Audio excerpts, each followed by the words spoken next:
everybody, welcome back to the Crazy Train. This is my update for something old, something new, something gifted, something blue. Now, last month, we talked about the bachelor party because I couldn't get the information on bachelorette party that I wanted to, so that's our topic for this month.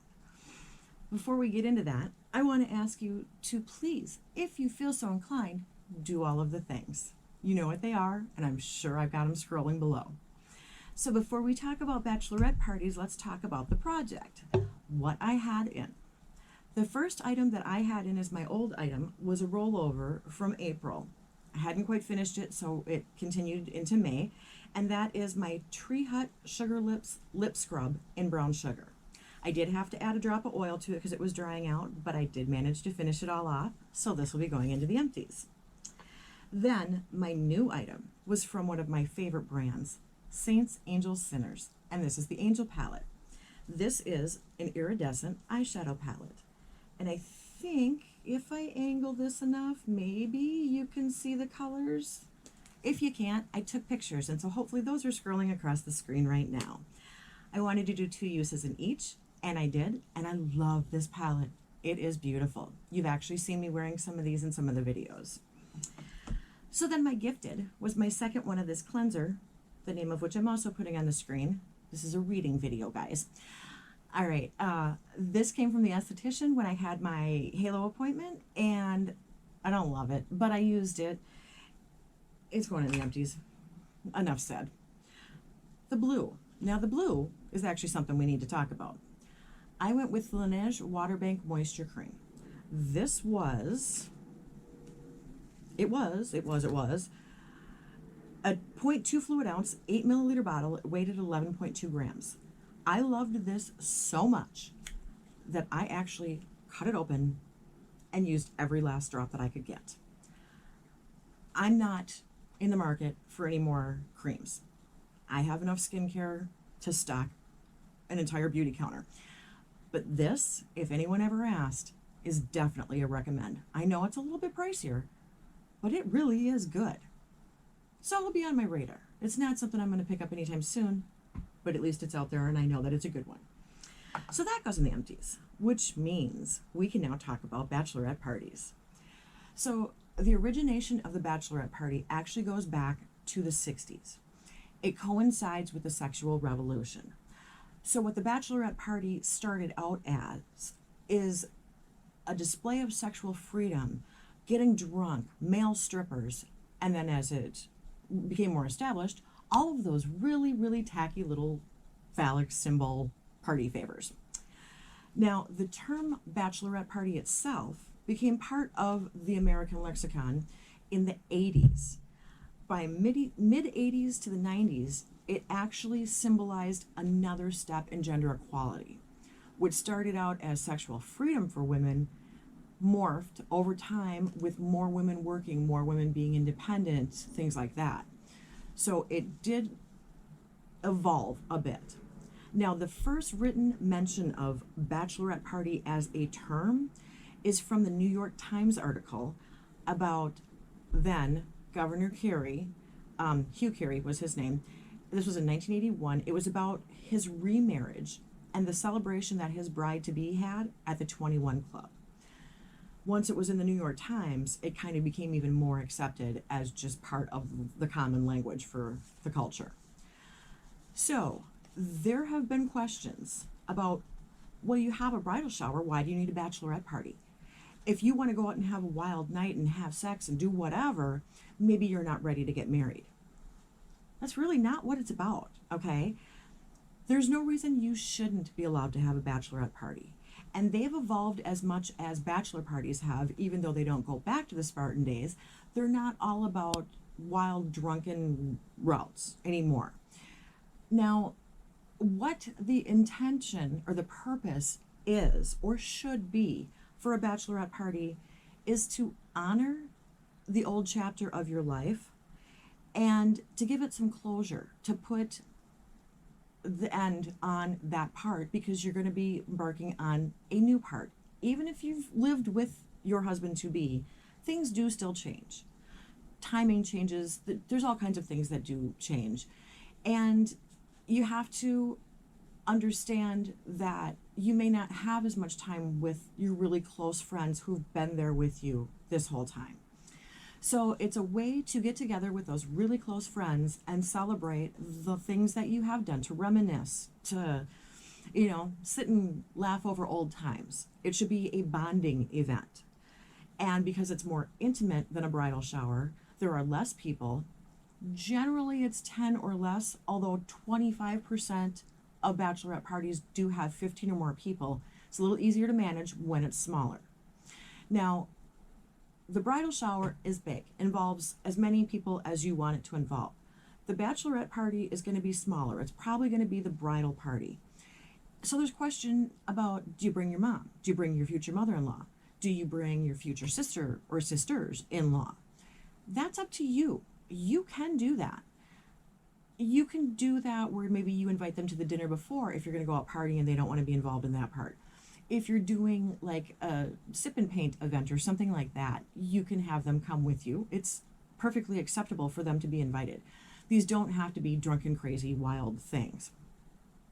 But if it is going to be a bar hopping type of thing and you maybe don't want your mom or your mother-in-law there, or they don't want to be there, you can also plan a third event and have it be a mother-daughter bonding or a sister bonding or family bonding or something like that, and do like mani-pedis, or maybe that's where you want to do your sip and paint event, whatever it might be. But you can make a special day to include them specifically if you don't want them to be part of this. That's okay. There's nothing wrong with doing it that way too. And this whole event actually is seen as part of the larger wedding ceremony, so you don't have to feel guilty about any of that. Now, the main point about why you should consider this is because you deserve to celebrate your life and your friendships. And yes, you know things are going to change. So taking a moment to stop and look back on that isn't a bad thing. Now, here's how the invite thing kind of breaks down. This is done by the maid or matron of honor, but it is done with the bride. Okay, she has full control and final say over who is and is not invited to this event, and should. These are casual invites. It's often simply by email. It is not a formal written thing, anything like that. There usually is communication between the maid of honor or matron of honor, whichever it is, and all of the other people invited. She's the one that's going to make sure that we've got the RSVPs, the head count, all of that good business. She's the one who's going to have the plan, who's going to organize, who's going to tell you how much you need to chip in. Because that's part of the deal. So I found an article called 10 Things Not to Do at a Bachelorette Party from February of 2017 by a woman named Alice Prendergast. That's going to be linked below also, just like everything else always is. The 10 things. My lipstick's migrating, sorry. Don't peer pressure the bride. I've worked in bars, pretty much. I mean, let's just call it what it is. I've worked in bars for about 20 years. I have seen my fair share of bachelor parties, bachelorette parties, all of these good things. It is not uncommon for the bachelorette party to get it in their heads that they need to line up shots for the bride. Maybe she's not a shot person. Don't do that. 2, don't get too wild. No, especially with the internet nowadays, there will be photographic evidence that you will have to live down. And nobody wants to be known as the crazy one. Number 3, don't bail on your friends. It does not matter how cute the person is that's across the bar from you. You're staying with your friends for a reason. Number 4, don't complain about money. You do have the option to opt out if you're invited to a bachelorette party. If it's something you can't afford, even if you're part of the bridal party, maybe that's where you're putting your money instead. If you can't afford it, don't do it. But don't go and then complain about how much it's costing you. You shouldn't be making anyone else feel bad. Okay, don't invite extra friends. I don't care if you're one of those women that travels in packs. It's rude, and it is harder to manage, and a lot of times the cost is being split among the invitees. So don't bring anybody extra. It's not fair. Don't get dramatic. I don't care if you have issues with another member of the bridal party. It's not about you. Don't start fights. Don't get dramatic. Number 7, don't mess with the plan. Like I said, the bride and the maid or matron of honor have a plan. Let them run it. If you didn't like the plan, you could have objected before you started your evening. Number 8, don't get too boozy. Nobody's bringing a bucket to carry you out in when you turn into a puddle, okay? Number 9, don't let the bride foot the bill. Even if she has more money than you, she should not be paying for rounds of drinks all evening. This is in celebration of her, so plan on spending money. Plan for it, budget for it. And then number 10, don't be self-centered. It's about the bride. These should be self-explanatory, but like I said, I've seen a lot of parties.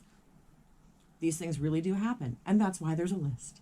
Just like the warnings on Tide Pods to not eat them. Somebody's done it, so therefore there needs to be a warning.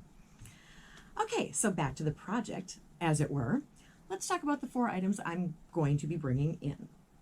The first item is my Clinique. What is this one? This is just Happy. It's only about here, so it's not a full bottle by any stretch of the imagination, but I have a couple of them, so that needs to be getting out of the inventory. That's old. My new is the Menagerie Cosmetics Arthurine Polar Lights Highlighter, and this one is in Aurora, Australia. You know what? I'll put it on the screen because I can't say the word right now. Hopefully you're seeing, and hopefully this isn't blinding you, that it's a pink with kind of a gold reflect. And if I'm lucky, there might even be swatches. And if there were, they're on the screen. Now my blue is my e.l.f. Bounce Back Jelly Cleanser.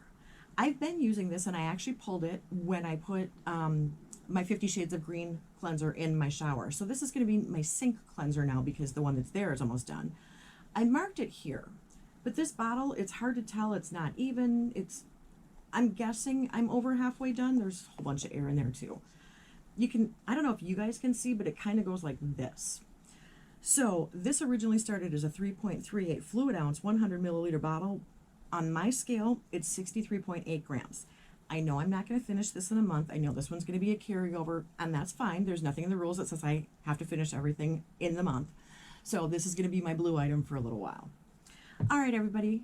I hope that was fun. I hope you learned some interesting, or at least things that make you go, really? What were these people thinking? Type of things. Until next time, y'all. See ya. Bye.